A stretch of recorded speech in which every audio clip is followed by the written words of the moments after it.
Hi everyone, this is Anshika and today we are going to discuss about Pauli exclusion principle. So इससे पहले as we know कि हमारे chemistry में 3 basic principle होते हैं. First is Aufbau principle, right? Second is Pauli exclusion principle.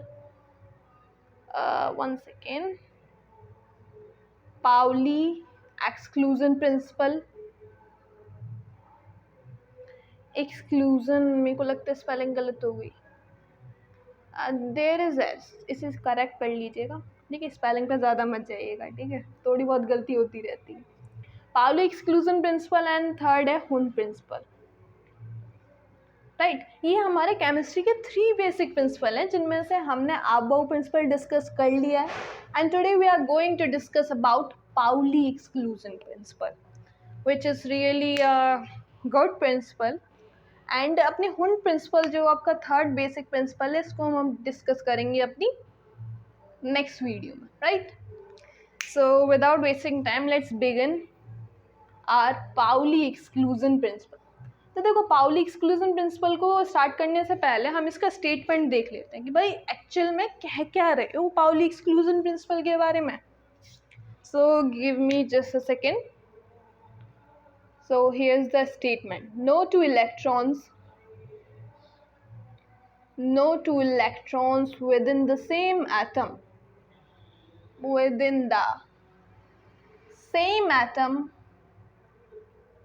can have the same value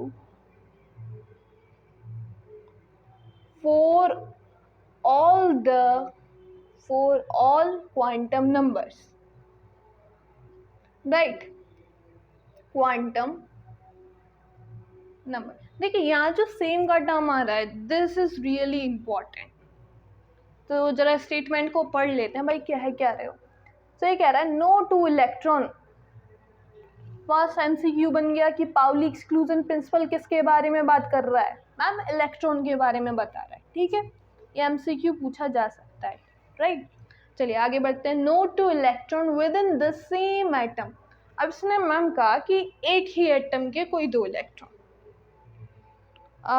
2 electron of same atom. सही, माने क्या कह रहा है, अगर आयरन है, आयरन का एक इलेक्ट्रॉन है तो दूसरा इलेक्ट्रॉन भी आयरन का ही होना चाहिए. राइट, अगर एक इलेक्ट्रॉन आयरन का है तो दूसरा इलेक्ट्रॉन भी यहाँ आयरन का ही होना चाहिए. ऐसा नहीं कि एक इलेक्ट्रॉन मैग्नीशियम का है दूसरा आयरन का ना. अगर हम बात करेंगे पाउली एक्सक्लूजन प्रिंसिपल में तो एक ही एटम के 2 इलेक्ट्रॉन के बारे में बात करेंगे. क्लियर, एक ही एटम के 2 इलेक्ट्रॉन के बारे में. अब क्या कह रहा है इन 2 इलेक्ट्रॉनों के बारे में, चलिए ये देखते हैं. Can have the same value for all the quantum number. Ma'am ये तो कुछ क्वांटम नंबर के बारे में कह रहा है. मैंने कहा ठीक है, कहने दो ना, हम तो पढ़ के आए ना क्वांटम नंबर अपनी लास्ट वीडियो में. हमने न्यूमेरिकल भी करे थे, तो डरना क्या है. ठीक है, तो क्या कह रहा है, can have the same value for all quantum number. अभी काफ़ी बच्चों को ऐसा लग रहा होगा मैम ये कह रहा है कि किसी एटम के 2 इलेक्ट्रॉन सेम वैल्यू रखेंगे क्वांटम नंबर की. मैंने कहा बच्चा तुम सही कह रहे हो, लेकिन यहाँ भी तो देखो, यहाँ लग रहा है no two electron within the same atom can have the same value for all quantum number. इसका मतलब है कोई भी 2 इलेक्ट्रॉन एक ही एटम के कभी भी सेम वैल्यू शो नहीं करेंगे, सेम क्वांटम नंबर नहीं शो करेंगे. इट मीन्स, मतलब सीधा सीधा ये कहना है कि कोई भी एक ही एटम के कोई भी 2 इलेक्ट्रॉनों की चारों क्वांटम नंबर्स, देखो क्वांटम नंबर्स को ऐसे लिख दें, बहुत लंबा जा रहा है, किसी एक ही एटम के किन्हीं दो इलेक्ट्रॉनों के चारों क्वांटम नंबर की वैल्यू कभी भी सेम नहीं होगी। सही, चाहे एस ही डिफरेंट हो। चार क्वांटम नंबर होते ना, एन एल एम एस, तो अगर एक ही एटम के दो इलेक्ट्रॉन हैं तो उनकी ये चारों वैल्यू कभी सेम नहीं होगी। अगर ये तीन भी सेम हो जाती हैं तो चौथी ज़रूर ही डिफरेंट होगी, कभी सेम नहीं हो सकती किसी एक ही एटम के दोनों इलेक्ट्रॉनों की। अगर तीन भी सेम हो गई तो चौथी 100% अलग हो जाएगी। Is that clear? I hope clear हो जाएगा। क्लियर हो चुका होगा थोड़ा बहुत तो। अब मतलब सिंपली ये कह रहा है कि कोई भी एक ही एटम के दो इलेक्ट्रॉन कभी भी उनकी चारों क्वांटम नंबर सेम नहीं शो करेंगे। अब मैम आपने बहुत क्वांटम नंबर कह दिया, लेकिन अब क्वांटम नंबर भी थोड़ा एक्सप्लेन कर दीजिए, थोड़ा सा मतलब रिवाइज हो जाएगा। मैंने कहा ठीक है, एक मिनट रुको ज़रा। तो मैंने कहा क्वांटम नंबर, तो देखो क्वांटम नंबर, अब एक बात बताओ क्वांटम नंबर बता क्या रहा था? अरे मैम हमने पढ़ा है, हमें पता है। अरे अभी बताते। तो मैम क्वांटम नंबर बता रहा था एड्रेस ऑफ इलेक्ट्रॉन। मैंने कहा ठीक है, तुम तो पढ़ते हो, इसका मतलब पाउली एक्सक्लूजन प्रिंसिपल इलेक्ट्रॉन की बात कर रहा है, इलेक्ट्रॉन में भी उसके एड्रेस यानी क्वांटम नंबर के बारे में बता रहा है। मैंने कहा ठीक है, अब एड्रेस कैसे बता रहा था, कैसे कैसे? मैम हमने पढ़ा था वो सिटी, कंट्री और स्टेट वाला। मैंने कहा बताओ कैसे कैसे है फिर? तो मैम इसमें जो एल होता है वो क्या होता है? नंबर ऑफ शेल, ये बताता है शेल के बारे में। फिर एल क्या होता है? मैम एल होता है सब शेल, राइट। मैंने कहा ठीक है। एम क्या होता है? मैम एम जो होता है ना वो मैग्नेटिक क्वांटम नंबर होता है। वो क्या बताता है?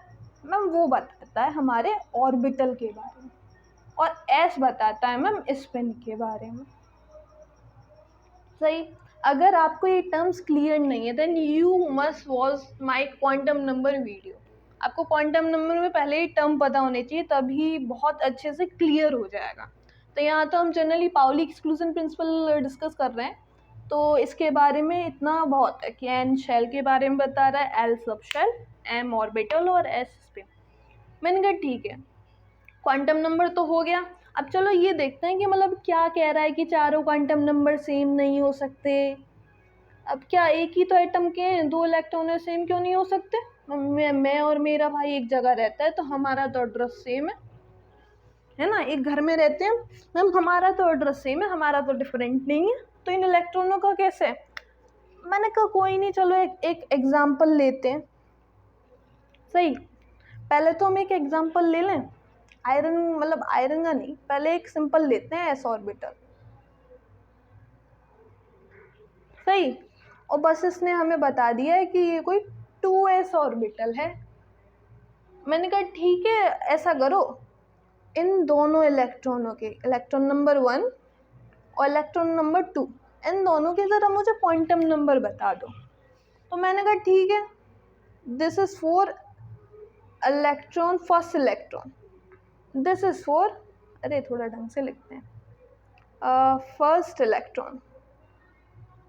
सही, यहाँ पे निकाल ले रहे हैं मैम सेकंड इलेक्ट्रॉन के लिए। मैंने कहा ठीक है, अब फर्स्ट इलेक्ट्रॉन के निकालो quantum number n l m s, similarly n l m s. देखो इसने हमें ये तो दे रखा है कि 2s तो सब शेल है, तो मैंने कहा जल्दी बताओ एन क्या होगा? मैम 2 होगा, क्वांटम नंबर पढ़ा है मैम हमने। एल क्या होगा? मैंने कहा मैम क्वांटम नंबर होगा हमारा 0, क्योंकि हमें पता है कि एल की जो वैल्यू होती है 0 1 2 3, एस के लिए 0 होती है, पी के लिए 1 होती है, डी के लिए 2 एंड एफ के लिए 3 होती है। तो एस सब शेल है तो एल की वैल्यू 0 होगी। मैंने कहा एम कितना होगा? अब एक बात बताओ। तो मैम हमने वो पढ़ा था उसमें क्वांटम नंबर में कि m is equal to 2l + 1, l की वैल्यू तो 0 है। अरे मैंने कहा गलत कर रहे हो, तुम ऐसे लगा दोगे फॉर्मूला, गलत हो जाएगा पूरा क्वांटम नंबर। मैंने कहा याद करो, ये तो हमारे ऑर्बिटल की वैल्यू होती थी, जो हम m की वैल्यू निकालते थे वो कुछ ऐसी होती थी, -L2 + L। याद आया कुछ कि L की वैल्यू हम ऐसे निकालते थे। मैंने कहा ठीक है मैम, यहाँ तो 0 है, तो 0 ही होगी m की वैल्यू में। मैंने कहा ठीक है, अरे तुम समझदार हो। अब एक बात बताओ, चलो यहाँ तक ही अब इसका भी निकालते हैं। देखो ये मत लगा देना m की वैल्यू के लिए, वो होती है, ये होती है ऑर्बिटल की वैल्यू। जैसे हमारे ये p सब शेल होती है, तो इससे हम निकालेंगे ऑर्बिटल की वैल्यू, जैसे -1 0 +1, ईच ऑर्बिटल के लिए जो वैल्यू निकलती है वो निकलती है इस फॉर्मूले के लिए, इस फॉर्मूले से। बाकी तो -L2 + L। तो मैंने कहा मैम अब इलेक्ट्रॉन सेकंड की बात कर लेते हैं। मैंने कहा n तो सेम होगा मैम, सब शेल भी सेम है, 0 ही होगा। और मैम अगर मतलब सब शेल भी एक है और L की वैल्यू 0 है तो m की वैल्यू भी 0 होगी। मैम सेम तो है सब, अभी तक क्या डिफरेंस है, एड्रेस तो सेम है मेरे और मेरे भाई का। मैंने कहा ठीक है एड्रेस सेम है तुम्हारा, लेकिन एक बात बताओ, एस क्या बता रहा था स्पिन के बारे में। अब एक बात बताओ, ये क्लॉकवाइज है कि नहीं है, और क्लॉकवाइज को हम किससे शो कर रहे थे, +½ से। मैंने कहा हाँ मैम ये तो सही बात कह रही है। अच्छा एक बात बताओ, सेकंड इलेक्ट्रॉन इसका जस्ट अपोजिट नहीं है, एंटी क्लॉकवाइज नहीं है। अरे मैम सही कह तो सही रही हो, उसको हम -½ से शो नहीं करते थे। तो हुआ ना, देखो 3 क्वांटम नंबर तो सेम हो गए, लेकिन चौथा सेम नहीं हुआ। इट मीन्स चाहे ऐसी अलग हो, लेकिन चारों क्वांटम नंबर कभी सेम नहीं होंगे, किसी एक ही एटम के किन्हीं 2 इलेक्ट्रॉनों के, राइट। अगर एक ही एटम का कोई 2 इलेक्ट्रॉनों के बारे में डिस्कस कर रहे हैं हम, तो चाहे कुछ भी सेम हो जाए, लेकिन चारों क्वांटम नंबर सेम नहीं होंगे, चाहे। सही है मैम, आप कह रही हो कि हमारा चारों क्वांटम सेम नहीं होंगे। मैंने कहा ठीक है, लेकिन क्या ऐसा है कि हर बार ऐसी सेम नहीं होगा, है ना। मतलब आपने कह दिया चारों क्वांटम सेम नहीं होंगे, चाहे ऐसी अलग हो, अलग ज़रूर होगा। मैंने कहा ऐसा कुछ नहीं है, ऐसा कोई ज़रूरी नहीं है, ज़रूरी नहीं है कि ऐसी अलग हो, m भी अलग हो सकता है, क्या पता है s सेम हो दोनों का, l भी अलग हो सकता है, n भी अलग हो सकता है। कोई ऐसा मतलब प्रिंसिपल नहीं है कि s ही अलग होगा, लेकिन हम कह देते हैं अगर कुछ नहीं अलग होगा तो s तो अलग होगा ही होगा। तो चलो एक एग्जांपल ले लेते हैं आयरन का। आयरन का एटॉमिक नंबर बताओ पहले। तो मैम एटॉमिक नंबर होता है 26। अब इलेक्ट्रॉनिक कन्फिग्रेशन बता दो तो फिर देखो, अगर न आनी चाहिए, अगर नहीं देखी तो इलेक्ट्रॉनिक कन्फिग्रेशन का वीडियो देख लो। So this is the electronic configuration. मैंने कहा अब SPDF में कन्फिग्रेशन बताओ। So it's 3d6 4s2। मैंने कहा ठीक है। अब मैंने क्या कहा कि अब इसमें तुम एक बात बताओ कि इसके तो इसे बना लो पहले 3d6। अच्छा मैंने अब इसमें तुमसे कहा कि जो ये 3d6 सब शेल है, बनाओ इसे। मैंने कहा ठीक है बना लेते हैं। d ऑर्बिटल में होती हैं, ओ सॉरी d सब शेल में होती हैं 5 ऑर्बिटल, भरो 1 2 3 4 5 एंड दिस इज 6। मैंने कहा अब तुम एक ही ऑर्बिटल का मत निकालो, अब तुम ये 5th इलेक्ट्रॉन का और इस 6th इलेक्ट्रॉन का, इस वाले 6th इलेक्ट्रॉन का, इन दोनों के क्वांटम नंबर निकालो। पहले तो हमने एक ही सब शेल का ले लिया था ना, कि एक ही सब शेल के इलेक्ट्रॉन का। अब मैं कह रही हूँ तुमसे, अब तुम ये 5th इलेक्ट्रॉन का और ये 6th इलेक्ट्रॉन का, इन दोनों के क्वांटम नंबर निकालो।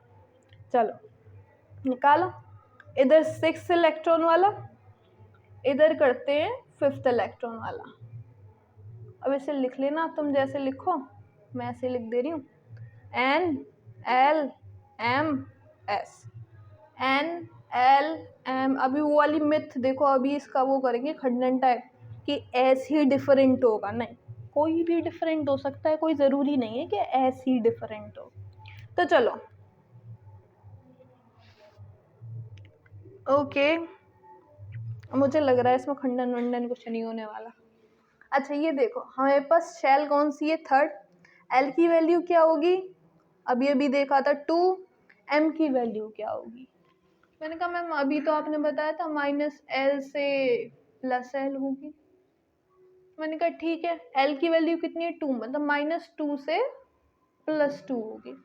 अच्छा ये है ऑर्बिटल की वैल्यू, रखो इन ऑर्बिटल्स में, तो -2 -1 0 +1 +2, ठीक।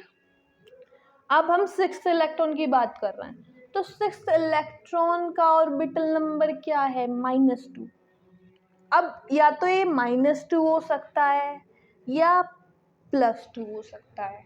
भाई माइनस प्लस तो हमने अपने अकॉर्डिंग करा है ना, लेकिन ऐसा कोई नहीं है कि -2 से ही स्टार्ट होगा, हो सकता है +2 से स्टार्ट हो जाए, फिर क्या होगा +2 +1 0 -1 -2, सही, ठीक है। तो या तो -2 या +2।